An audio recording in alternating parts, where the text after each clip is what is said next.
Se fue Augusto Malavé,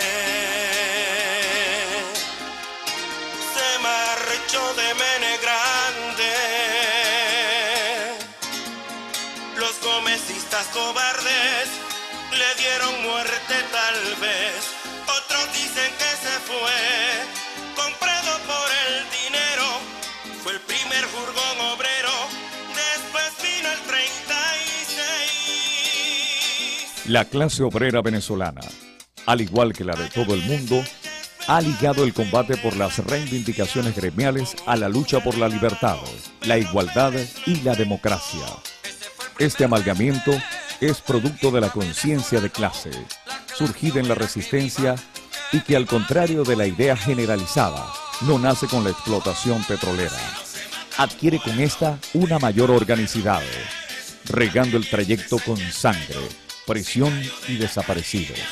La clase obrera que viva, jamás la doblegaré. Que Mene Grande bendiga la huelga del 36, así no se mata un pueblo. Augusto Malavé, Gritaba Pedro que Dios te Pérez, bendiga, al teniente hermano. Sánchez Bello, sicario de la Caribe. La clase obrera que viva, jamás la doblegaré. Que Mene Grande bendiga la huelga del 36.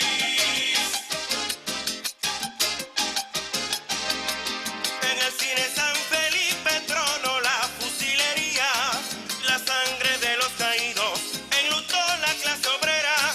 Bajo un tétrico repique, 5 quedaron tendidos. Quíteme la vida mía, le gritó Manuel Herrera. Así no se mata un pueblo, le gritaba Pedro Pérez al teniente Sánchez Bello, sicario de la Caribe.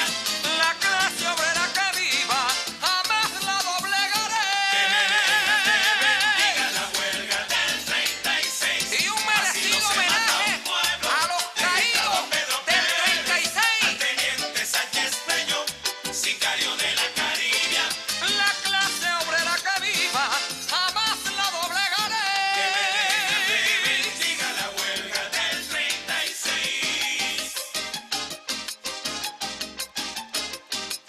Y fue en junio 24 de aquel año 36, doctor Ramón Rojas Guardia llamó a Bello a reflexión.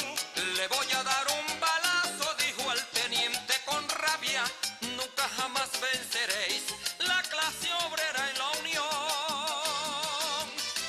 ¡Y que viva el sindicalismo! Entre septiembre y octubre de 1896 se produce la creación del Partido Popular Venezolano, el Centro Popular y la convocatoria al primer Congreso de Trabajadores de Venezuela, tal como lo reseña el diario El Tiempo, dirigido por Carlos Pumar. La convocatoria para tales eventos, firmada por Adolfo y Antonio Hernández. El programa del Partido Popular proponía 3 objetivos fundamentales. Políticamente, la implantación de la democracia con la participación de los asalariados de las ciudades y del campo. Económicamente, la implantación del cooperativismo. Socialmente, elevar el nivel de formación de los trabajadores, hasta el momento usado solamente como carne de cañón. El 21 de octubre publica el diario El Tiempo el editorial Congreso de Obreros, en el que se destacan las siguientes propuestas: la organización de los gremios, la independencia de los obreros, que no aspiran a cambiar su taller por una portería ni otro empleo subalterno en el gobierno, que la elección sea una verdad y el voto popular sea respetado. Por desgracia, no podemos olvidar que frente a los que no aspiran empleos, están los que con una bandolinata y el color de una bandería de pasadas épocas dividen a los ciudadanos, les impiden expresar francamente sus juicios y procuran someter a la opinión pública al capricho de un solo ciudadano. Basta entrar en las chozas o casas de nuestra gente para comprender que allí falta todo y se vive en alarma, se teme a todo, no a las tempestades, sino a la guerra. El Congreso Obrero no tuvo mayor trascendencia, y el Partido Popular desapareció en la vorágine de la inestabilidad política de fines del siglo XIX, junto al vacío de poder surgido a raíz de la muerte de Joaquín Crespo y la debilidad del gobierno de Ignacio Andrade. Después de una rápida campaña militar que lo lleva al poder en 1899, Cipriano Castro asume el poder en nombre de la Revolución Liberal Restauradora. En 1901, una asamblea constituyente lo nombra presidente interino y sanciona una nueva constitución que reduce a 9 estados a la República. Cipriano Castro, que había llegado al poder aliado con los pequeños productores del campo, especialmente andinos, pronto olvida esta alianza al entregarse a los panegiristas de la oligarquía central, especialmente la caraqueña. Los éxitos militares, obtenidos en su centellante campaña de invasión del 99, posteriormente contra la invasión de Rangel Garbiras, que penetró a Venezuela en 1901 con tropas regulares colombianas, y la derrota de la denominada Revolución Libertadora, financiada por la Bermúdez and New York Company y dirigida por el banquero Manuel Antonio Matos, constituyeron un caldo de cultivo para los aduladores que alimentaban los delirios de grandeza del autócrata, que soñaba con ser un Simón Bolívar, el cual unificaría a Latinoamérica en un solo país. Cipriano Castro y su gobierno se encontrarían inmersos en el confuso torbellino de luchas interimperialistas. Por un lado, el desarrollo económico norteamericano, enfrentándose las potencias tradicionales europeas por el control de la economía mundial, cuya acción intervencionista transformaba las antiguas colonias en insultantes protectorados.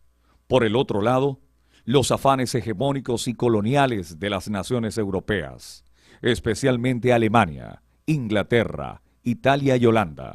Como expresión de estas políticas, se produce en 1902 el bloqueo de las costas venezolanas por las escuadras inglesa y alemana, en un bochornoso acto de bandidaje imperial, con la excusa del cobro de una abultada deuda externa, circunstancia de la que se valió el gobierno de Estados Unidos de Norteamérica para imponer la doctrina Monroe, aprovechando la solicitud que hiciera Cipriano Castro de mediación ante el Tribunal Internacional de La Haya.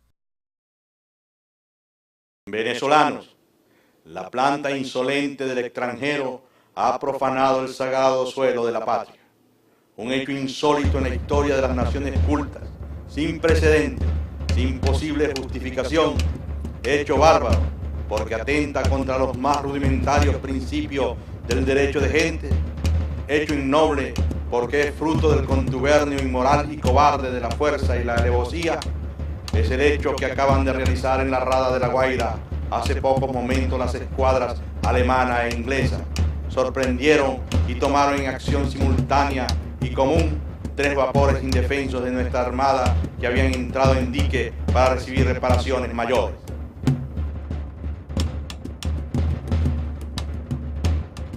La prensa internacional caricaturizó con ferocidad irónica y destemplada la posición digna del gobierno venezolano ante los actos de piratería económica de las potencias europeas. La oposición contra Cipriano Castro crecía en toda Venezuela. Para contrarrestarla, cierra las universidades nacionales y concentra su esfuerzo en el adoctrinamiento y unificación del Ejército Nacional en torno a su figura, tarea que fue encomendada al vicepresidente Juan Vicente Gómez y que luego serviría a este de plataforma para el golpe de Estado de 1908. En política exterior, la oposición del gobierno de Cipriano Castro se hizo cada vez más firme en la defensa de la soberanía y dignidad del Estado venezolano, lo cual llevó a la ruptura de relaciones con los Estados Unidos de Norteamérica, Francia y Holanda, países que se opusieron a la decisión del gobierno de entablar demandas y finiquitar las concesiones otorgadas a las empresas que habían financiado la malograda Revolución Libertadora. La persistente posición nacionalista de Cipriano Castro, aunada a la pérdida de apoyo popular, induce a la oligarquía caraqueña y al gobierno de Estados Unidos de Norteamérica a preparar un golpe de Estado, el cual lo cristaliza el vicepresidente Juan Vicente Gómez después de que Cipriano Castro debe salir a Europa el 23 de noviembre para operarse de los riñones. El general Juan Vicente Gómez representaba para la oligarquía la nueva burguesía que había medrado a la sombra del tesoro público y la complacencia a Cipriano Castro, así como para los intereses petroleros y mineros norteamericanos, la paz necesaria para el inicio del enriquecimiento y la explotación de los recursos de Venezuela, de la forma más brutal, inhumana y sanguinaria que hubiese conocido el país hasta ese momento.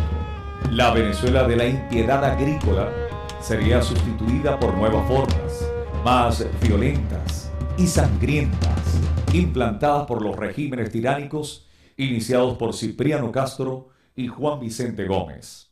Gómez inicia una serie de concesiones a las transnacionales petroleras.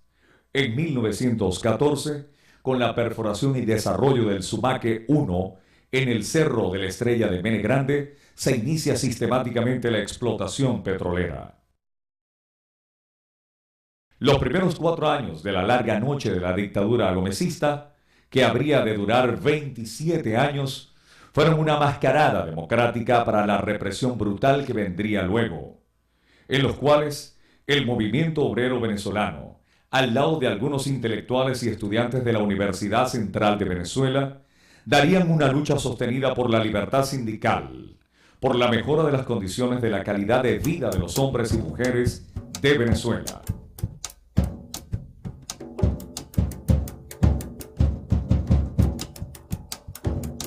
Con la explotación petrolera se produce un proceso de migraciones internas desde las zonas rurales hasta los sitios de explotación petrolera que terminarían por darle el rostro poblacional al país. Yo soy margariteño. Yo nací en Margarita el 11 de diciembre de 1917. Fui el último de la familia García Salazar. Bien, a la edad de 8 años, Alejandrito, papá era ya capitán de goleta. Ya, resuelve papá traernos a toda la familia para Maracaibo. A finales de 1925. Tenía yo ya 8 añitos. A tal extremo de que llegamos a Maracaibo el 30 de diciembre de 1925. Era la época en que venía la gente a trabajar en la industria petrolera. Y como no había otro sistema de locomoción, digamos, de transporte, sino las coletas. Los margariteños venían en grupos de 100, de 150, de 200 personas en cada viaje de la goleta. Yo soy falconiano, o sea, del estado Falcón. Nací en 1915. Me vine con mi madre y un primo de ella.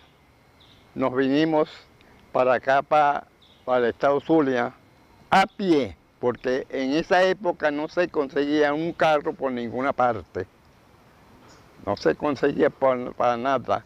El único que tenía un carrito en el pueblo era el cura de allí del pueblo, y ese no se lo prestaba a nadie.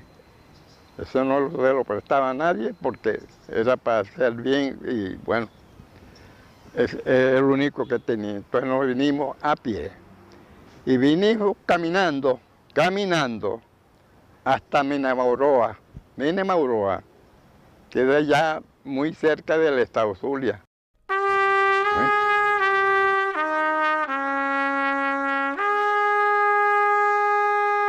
Yo nací en el municipio, en la aldea Miranda, hoy municipio autónomo Miranda, de los Estados Unidos, capital del Iribe. Bueno, el por qué yo me vine por aquí, bueno,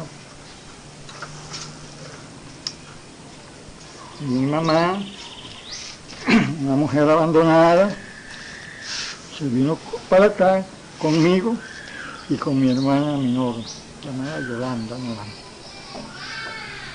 a muy tierna edad. Ese fue, yo soy hijo de Angelina Naranjo. Esos fueron los motivos, ¿no? Que ella se vino hasta acá, ¿sí?, a trabajar para sostenernos, ¿no?, y sostener al otro hijo que había quedado allá en el Dividive, llamado Manuel Naranjo, que vivía aquí. Y ella se vino hasta para acá por el motivo siguiente de que a ella se le murió una hija, ¿no?, la mayor. Y entonces ya se vio en la necesidad de venir a trabajar, y como había aquí el auge petrolero, pues se vino a trabajar. Pero la presencia extranjera en territorio venezolano trajo de la mano no solo despiadados caporales, sino también obreros de otros países, con experiencia de luchas obreras, cuyos aprendizajes irían poco a poco a nutrir la nueva clase trabajadora en los procesos organizativos. La experiencia de las luchas obreras se habían generado a través de la formación de gremios de artesanos, sociedades de auxilio mutuo y organizaciones de masas similares, que llevan a cabo las primeras huelgas obreras, oponiéndose a las pretensiones monopólicas de las transnacionales americanas, a la imposición arbitraria de regímenes de salarios decretados por el gobierno. Se producen así las primeras huelgas. La de los telegrafistas en el año 1914, en el que sus dirigentes van a las cárceles. La de los obreros y empleados ferroviarios de la Bolivar Railway Company Limited en 1918, cuyo dirigente principal, Vicenzo Bussati, es detenido, así como los dirigentes Simón Aular, Juan Lazo y Manuel Segovia.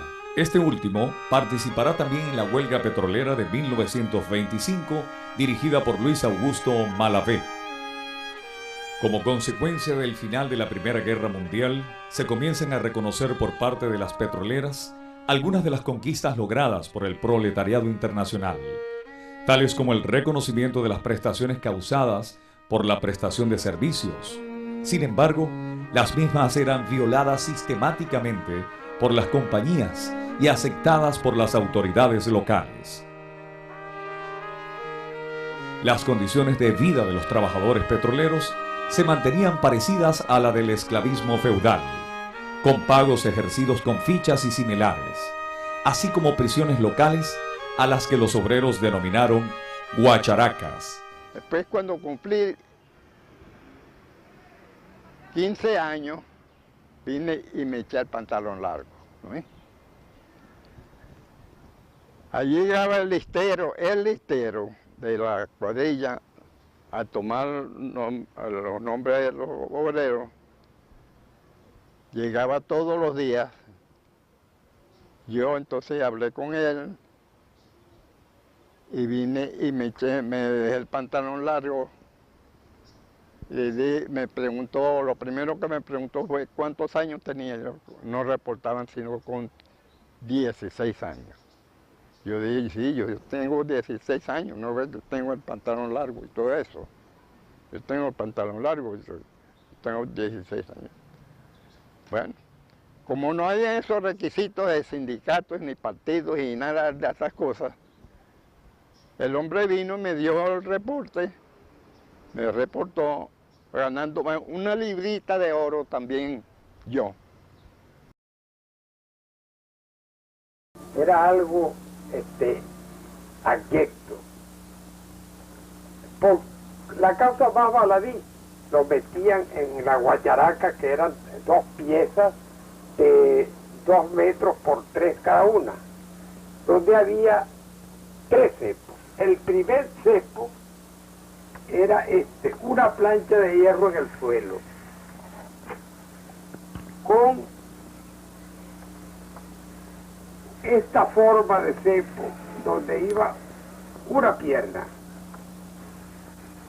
y donde iba la otra pierna, y el preso quedaba acostado con las dos piernas cogidas con este cepo, y aquí iba un candado.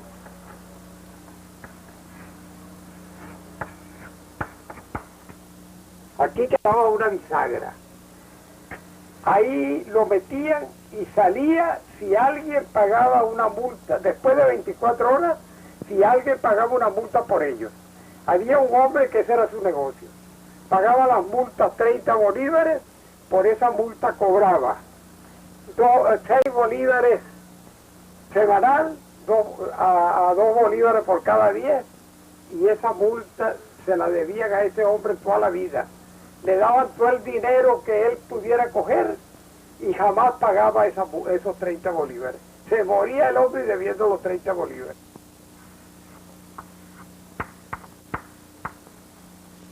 Este metía en el pescuezo, sí, el pescuezo, así acostado le metían el pescuezo en ese suncho al preso. Y entonces quedaba el cuerpo para allá sin poderse mover, porque como se movía, cuando más podía mover la pierna hasta las rodillas.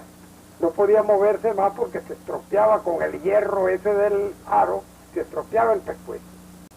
Ese era el castigo más vergonzoso que había para uno que le faltara el respeto a un señor yanqui o inglés.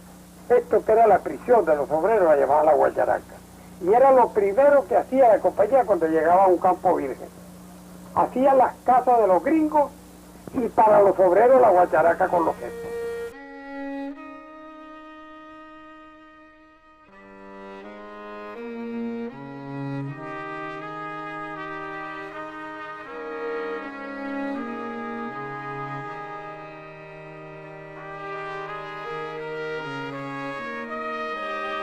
Hubo extranjeros, gringos,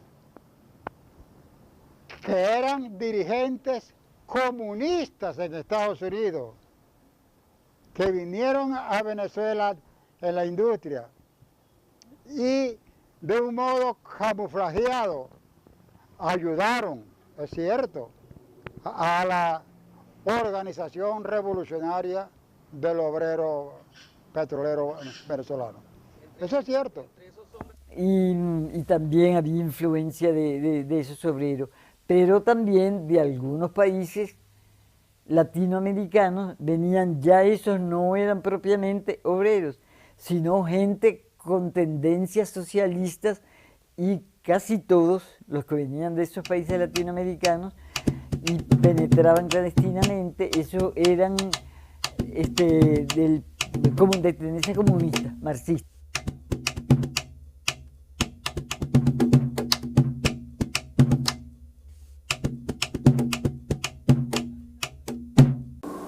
En el mes de marzo de 1924, vistas las malas condiciones de trabajo, el bajo salario, la falta de atención médica y medicina, los trabajadores del garaje, ayudantes y choferes y mecánicos, pasaron una carta a la empresa diciendo que desde ese momento y desde ese día no continuarían trabajando en el garaje ni en la compañía si no le aumentaban el salario a 10 bolívares, si no le daban atención médica y medicina, habitación para ellos y sus familiares, transporte del trabajo al sitio de vivienda. La compañía inmediatamente mandó la policía donde estaban parados los trabajadores. Ustedes están en huelga. No, señor, no estamos en huelga. Estamos parados. Hemos dejado el trabajo porque pensamos irnos de aquí. No consideramos que esto sea huelga, sino una petición. Si no nos dan la petición, vamos a otra parte a buscar trabajo y a conseguir mejores condiciones de vida y mejor salario que el que ganamos aquí. De lo contrario, si no nos dan eso, nos vamos. Bueno, es que esta es una huelga y eso se castiga con la cárcel. Bueno, nosotros no estamos en huelga, pero ¿quieren irse? Sí, nos vamos si no nos pagan eso. Entonces el jefe se quedó de avisar y avisó más tarde, el otro día, de que la compañía estaba dispuesta a darnos 1 bolívar de aumento, de 5 bolívares que ganábamos los ayudantes, de 7 que ganaban los choferes y de 9 que ganaban los mecánicos, 1 bolívar para cada uno. Eso se regó inmediatamente en el pueblo de Benegrande y los demás trabajadores decían, si solamente por una carta consiguieron 1 bolívar de aumento y consiguieron atención médica, si declaramos una huelga, mucho más. Con la perforación del Sumaque, ¿no? Aquí nació una nueva clase obrera, ¿no? Nació una nueva clase obrera y muy explotada. Trabajaban 12 horas diarias, ¿no? Con un sueldo de 6 bolívares diarios. Y eso con esa clase de explotación llegó pues a surgir un líder en aquella época, ¿no? Un líder llamado Luis Augusto Malavé, ¿no? Y un 9 de julio de 1925 se declaró en huelga por 2 días, duró la huelga, pero después se prolongó a 12. Se prolongó a 12 y él estaba acompañado, no estaba solo, acompañado por hombres también que vinieron de los vecinos pueblos del Dividivi y de Sabana de Mendoza y también de aquí de Carora. Bueno, y esa huelga estuvieron presentes ahí Eufrasio Segovia, los hermanos Segovia, pues Eufrasio, Ezequiel y Rafael Segovia estuvieron presentes, y por el estado Lara estuvieron presentes Cruz Puerta,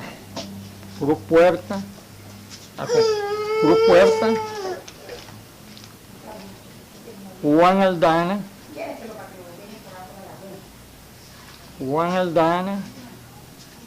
y también otro llamado Pedro Pablo Naranjo Castellano, tío mío, que fue también del comité de huelga, y lo acompañaba una mujer, en esas luchas lo acompañaba una mujer que le decían la gorda, de Sabana de Mendoza, pero el tío mío yo lo entrevisté y no me pudo decir el nombre porque no se le olvidó.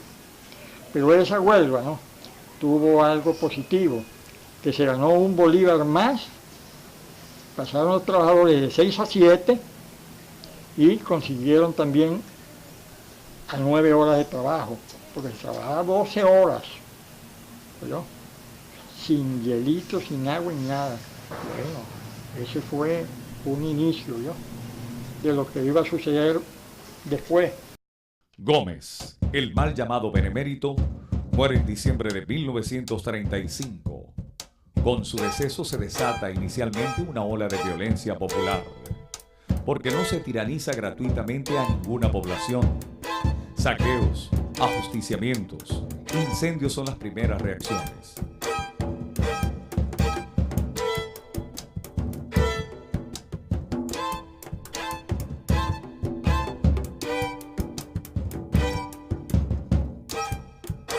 Las mazmorras, emblemas de la muerte y la dictadura, son derribadas. Comienzan a emerger las organizaciones sindicales, gremiales que la sociedad civil había ido generando en la clandestinidad, en la oscuridad impuesta durante 27 años. Pero la lucha no había terminado. La impronta del tirano había marcado todas las instituciones, y los aires de libertad eran contaminados por las leyes, como la ley Lara, que restringía la libertad de información. Por doquiera se produjeron manifestaciones en contra de la misma, siendo reprimidas de manera implacable el 14 de febrero de 1936.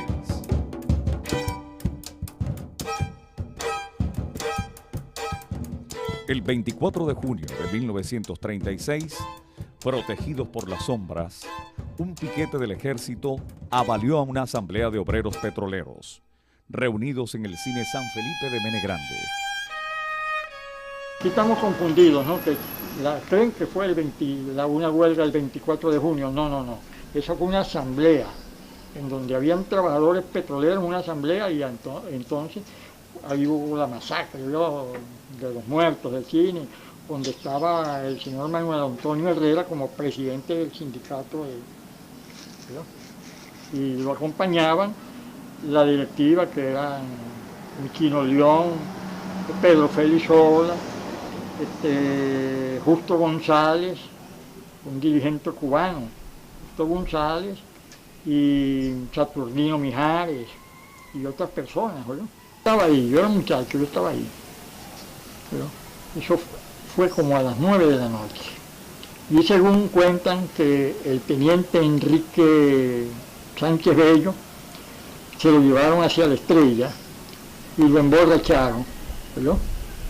Y entonces de ahí vino a las 9 de la noche, sacó porque no eran guardias nacionales, eran ejércitos. Porque aquí primero había ejército, después el 39, porque el 39 fue la Guardia Nacional, era el ejército.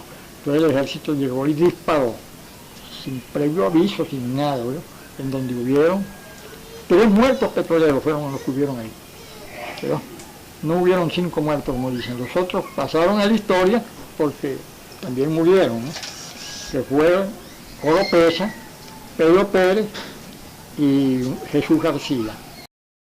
Como había de esperarse, un ejército, una policía, al mando de un gobierno dictatorial, el aparato represivo del Estado no podía estar a favor de los trabajadores.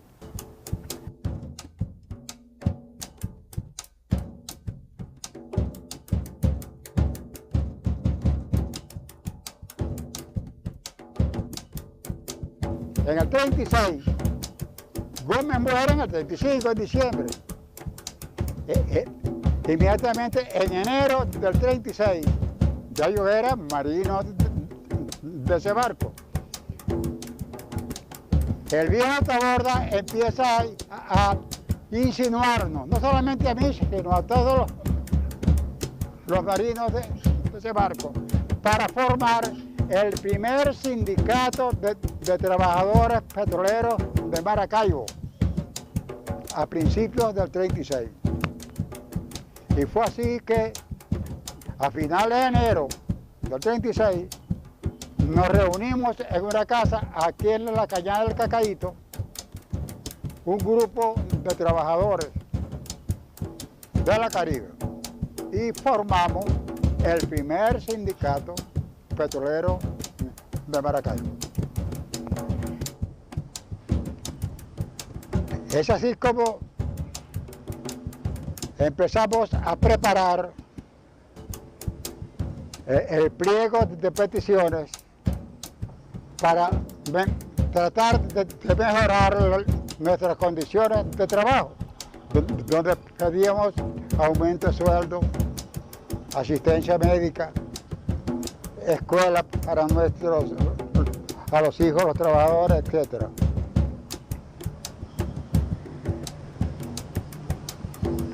Como el 36 fue un año de mucha agitación política, nuestro trabajo en el pliego de peticiones nacionales se fue posponiendo. Entonces hicimos el pliego de peticiones. Los puntos principales de ese pliego eran aumento de sueldo.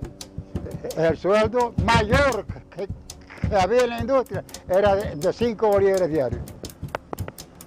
No había condiciones, no había agua fría, agua helada no había en los campos petroleros. Un clima tan caliente como el Zulia. pedíamos hielo, asistencia médica, asistencia escolar, vivienda. Esto era negado rotundamente por las compañías petroleras.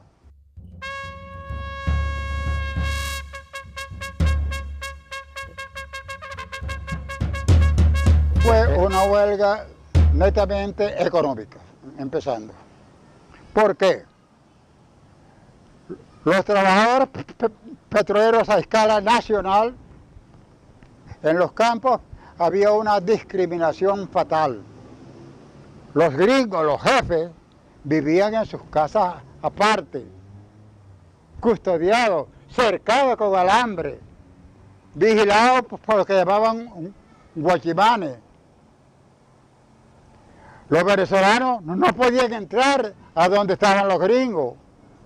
En cambio, los venezolanos, obreros petroleros, vivían en casas, ranchos de zinc, ranchos de paja, etc.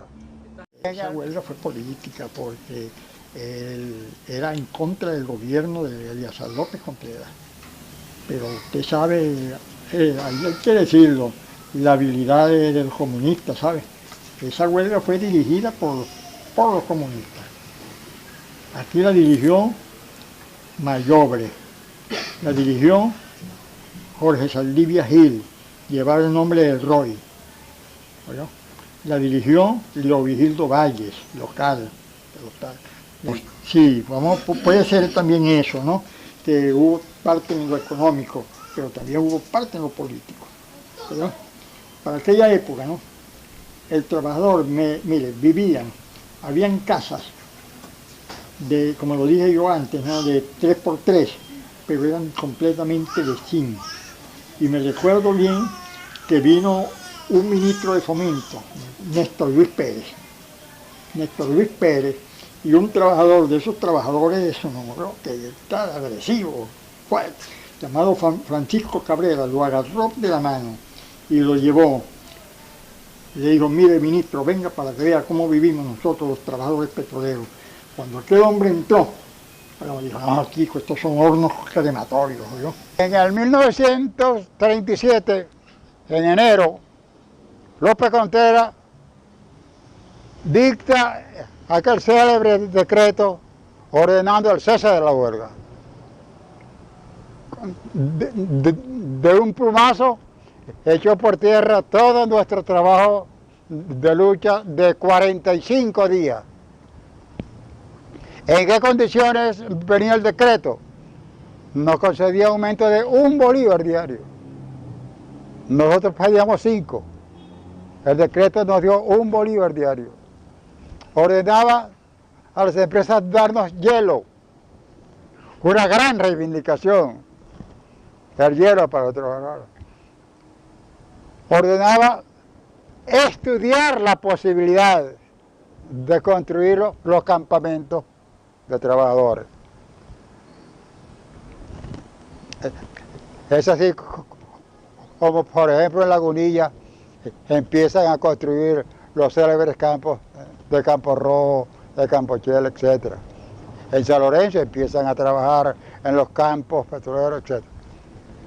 En San Lorenzo había una refinería que era donde íbamos en la goleta a cargar de gasolina y querosén en tambores, que era el transporte que había para todos los estados. En la goleta llevábamos la gasolina en pipa, en tambores. Los 45 días de huelga fueron posibles gracias a la colaboración de todo el pueblo de Venezuela. En el caso concreto de Maracaibo, mira, Leandrito, aquí llegaban diariamente a nuestro malecón piraguas del sur del lago cargados de plátano, verduras, huevos de gallina, animales, chivo, gallina para los verguistas. Y nosotros íbamos al malecón a recoger eso. Había un comité de abastecimiento que se encargaba de administrar esa ayuda. Eso era permanente. Y aquí en Maracaibo, las panaderías nos regalaban el pan.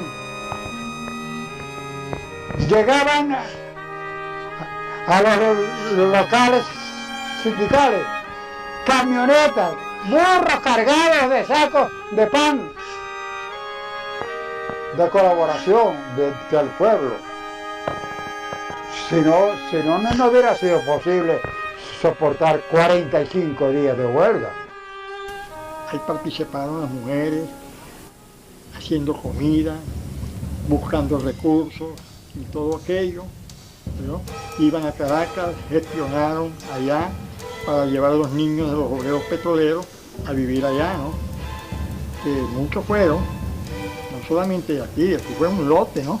Y otros de Cabimas y otros de Lagunilla. Y un señor llamado Alberto Rabel,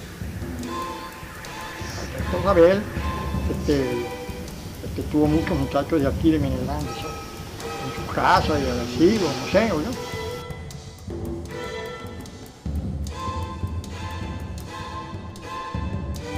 Después de 45 días de huelga, el gobierno nacional impone el cese del conflicto y la vuelta inmediata al trabajo. Todo volvía a estar normal, excesivamente normal. La paz de las bayonetas, el exilio o la persecución volvían a sentar las bases de la tranquilidad necesaria para la explotación deseada. Pocas de las peticiones fueron logradas. Sin embargo, sentaron los obreros petroleros las bases de la dignidad clasista.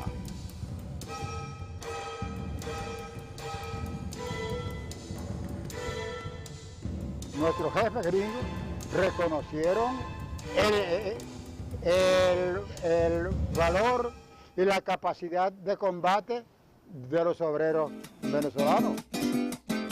Allá viene Sánchez Bello a defender la Caribbean. Con un puñal en la mano, Pedro Pérez lo enfrentó. Ese fue el primer destello huelguista venezolano. La clase obrera que viva, gritó y murió. Así no se mata un pueblo, le gritaba Pedro Pérez al teniente Sánchez Bello, sicario de la Caribbean.